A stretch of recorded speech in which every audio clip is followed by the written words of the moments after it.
Mexican American, Dominican, Peruvian U.S. citizen, Colombian, Taíno, puertorriqueño, Venezuelan, Caribbean, Latinx, Miami, Cuban, Central American, Mexican, Chicana, Chilean, Ecuadorian, Mexicano, Mexicana,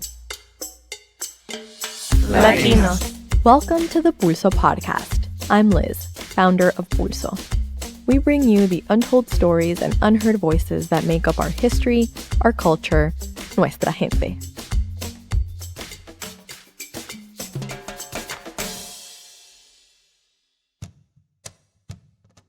COVID-19 is still impacting families and communities throughout the world.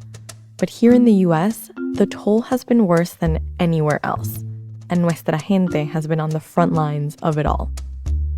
As our country got back to work, Latinos pivoted from being first responders during the lockdown to being essential for the reopening. Our community is overrepresented in the service and food industries, both of which have been the hardest hit and the first to get back to work as the country returned to some kind of normal. And Latino small business owners, they too have been getting the country running again with little help to get through. To talk more about the issues our community is facing, we've invited Sergio Gonzalez to the Pulso Podcast. Sergio is the Deputy Director of the Immigration Hub, an organization that helps fight anti-immigrant narratives and dangerous immigration policies. This is nothing short of catastrophic on our communities. It's catastrophic. It's not bad. It's not concerning. It's not troubling. It's catastrophic in terms of our public health and how the infection rates for Latinos and immigrant communities are much higher than the rest of the population. But then there's like this economic side to it. And the fact that so many small businesses, which are being disproportionately impacted, right? Whether it's the salon or it's the restaurant, Latinos really were fueling the small business economy in this country. 34% of new small businesses in the last decade were being opened by Latino owners. And that includes a lot of immigrant owners. Immigrants tend to be entrepreneurs and small business owners. The dry cleaner that you take your clothes to, or again, we're talking about where you might go get your car repaired. And so the small business industry in particular, as we've faced shutdowns, have really been decimated. And so you have all these people and these small businesses and the people that they employ who are being really hurt economically. And then you have a administration that is doing everything but helping people. This is like a perfect storm for Latino and immigrant communities. There's so many people who right now are at a point of desperation. And I just think that we're not necessarily seeing these stories in the news, but they're there. And I was talking to a friend in Colorado. He's 24-year-old Latino, and he was laid off 3 months ago. He's also an immigrant. He worked as a cook, and he has 2 kids, and he hasn't been paying rent for the last 4 months. His landlord has given him a reprieve, but his landlord let him know that, he didn't know if he was going to be able to afford that because his landlord lost his job. And so now he has to figure out where he's going to live and where he's going to take his kids. As Sergio shared, we all know someone who has been personally affected right now. How could we not, when more than 7 million people in the United States have contracted this virus and more than 200,000 people have died because of it? The challenges of COVID-19 hit us close to home here at Pulso. One of our staffers' family in particular is really feeling the strains that this pandemic is causing. My family's from Jalisco, Mexico.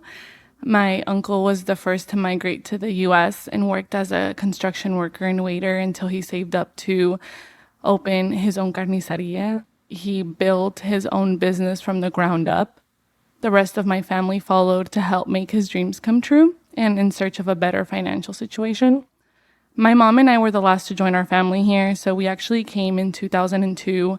She brought me when I was just 7 years old, so Mexico is a distant memory to me. He came at a time where Latino businesses weren't very common, and so This was kind of like revolutionary in our city. Like, oh my gosh, we now have our own carniceria. Like, it takes you back to your country. It takes you back home.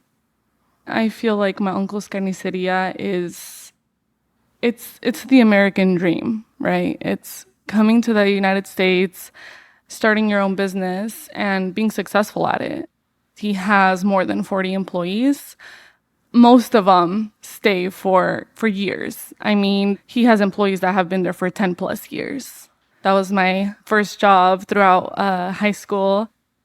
Luckily, we are considered essential. So while not everyone has been so blessed as to keep their jobs, my family has been really busy these last few months. But at the same time, you know, being an essential worker means being more exposed to COVID-19. So in my family's case, they are exposed, to this virus every day. So customers can go and buy groceries and other necessities. But I know that even though they are being exposed, they're still so grateful to be able to have a job to go to so they can, pay their bills and put food on the table, because I know for a lot of immigrants that their jobs aren't considered essential. This is not the case. And so now a lot of people are struggling. And to add to that, they're not getting stimulus checks, even though most of them pay taxes. And in fact, my stepfather, who is an American citizen, didn't get a stimulus check for himself or for my American-born brother, all because my mom is undocumented. It's discrimination at this point. And to have to deal with the pandemic and the uncertainty of, your job and on your immigration status through all of this, to add discrimination on top of that. I mean, this is what undocumented immigrants are having to go through during this pandemic. Many undocumented immigrants live in fear of even the things that should be a public service. How many are afraid to call the police when they are victims of a crime? How many are afraid of going to a hospital or calling an ambulance? Imagine being exposed to a virus every day of your life, but refusing to get tested due to the fear of getting deported. It sounds like a horrible nightmare. I have no idea what it's like to live with that fear. First, I was born here in the US, privilege number one. Second, Pulso was a fully remote team since before the pandemic started. Thank goodness for that. And I also have health insurance, yet another privilege. I'm about as lucky as it gets when it comes to living in coronavirus times. But less than 16% of Latinos in the US have the luxury of working from home, and a quarter of our community doesn't have health insurance. We talked to someone who can speak to all of these challenges. She's an immigrant from Honduras living in Miami, Florida. Here's her story. Well, I work in a garment embroidery factory. I've been working there for more than 20 years. I feel okay, but now with this virus going around, I am a little scared. Has been quite ugly, because I expected this to be a couple of months, and then the rates would go down, but every day the people who are infected are growing, and so it is scary. It scares me to go to the supermarket. It scares me to go outside. I try to take care of myself as much as I can. I try to take all possible precautions so that the virus doesn't reach me. I feel a little scared because we all use the same things. We use the microwave, we use the fridge, we touch everything. We use the bathroom. We all use everything. Yeah, I am prepared with my chlorine, with my napkins, with my gel, with everything, but still, it's scary. They told us from one day to the next, today half of you work, tomorrow the other half work. And then that they were going to open in 2 weeks, but they did not open. And then they told us to apply for unemployment. And that took more than a month to communicate with the unemployment office because their page is very full. I was home for 4 months. I felt good because I didn't go anywhere. I was home alone, and now that I have to leave to go to work, I am a little scared.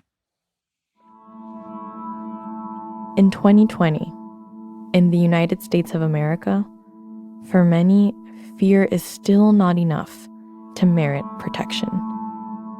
Working in high-risk jobs where contact with others is unavoidable is the reality for so many Latinos.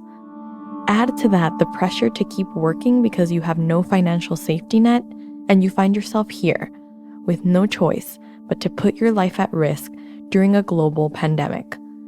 A pandemic that is literally taking our lives. Official stats from the Center for Disease Control, or the CDC, show that Latinos are hospitalized and dying from the coronavirus at 4 times the rate of white Americans. To date, almost 40,000 Latinos have died because of COVID-19. I asked her, what would happen if she, ni Dios lo quiera, were to get COVID-19 at work? If any of us gets the virus, we'd have to pay for our own expenses. And we don't have insurance. We don't have anything. I'm really not very demanding, but at least, even if it was a couple of weeks that we would have been paid, it would have been nice. But they gave us absolutely nothing. While undocumented people work around the clock to support all of us in this time of need, who's supporting them? Despite being core members of our country's economy, undocumented workers have been demonized by cruel politicians and left out from legislation that could help ease the strain of this virus on them and their families. Congress passed 2 relief packages worth more than $2 trillion to aid unemployed American citizens and struggling businesses. Yet no financial relief has been given to tax-paying, undocumented Americans. Luckily, immigrant rights groups are organizing to advocate for them. Back in April, the Immigration Hub spearheaded a letter where more than 30 Latino leaders and organizations, including Pulso, signed on to demand that Congress take bold action. Before we talk more about that, here's more about Pulso. We're a nonprofit media startup that reaches more than 1 million Latinos across the country with our news, history, and culture stories that keep the pulse on nuestra gente. Who's nuestra gente? You are. Latinos in the US who want to learn more about our community and play a part in shaping it for the better. Besides the stories we share, we mobilize our digital communities to take civic action, like filling out the census, registering to vote, and heading to the polls on Election Day. You can follow us at Project Pulso on Instagram and Twitter, or by searching for Project Pulso in your Facebook Messenger app. Here's Sergio from the Immigration Hub again to talk about what's being done to help undocumented Americans.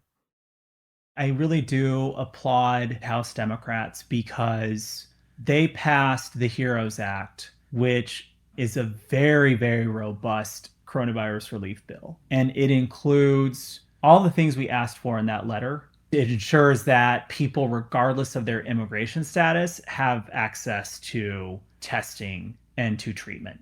It drastically expands funding for testing and treatment, right? Which helps, the Latino community.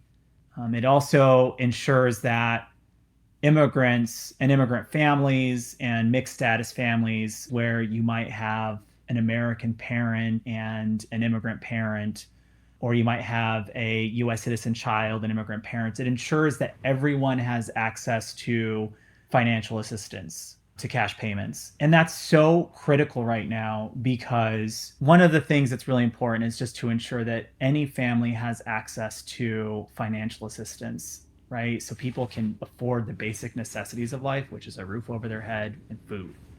The other piece that we asked for, which was extremely important, is extension of work visas for certain immigrant populations, which include people that have temporary protected status and include DACA recipients. 200,000 DACA recipients are in essential industries.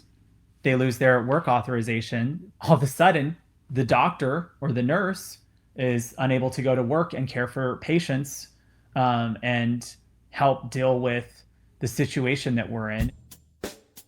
We know we can't count on this administration to take care of our people right now. Thankfully, many organizations are stepping in to provide assistance for undocumented workers while we wait for the Senate to act. The National Immigration Law Center has a website called protectimmigrantfamilies.org.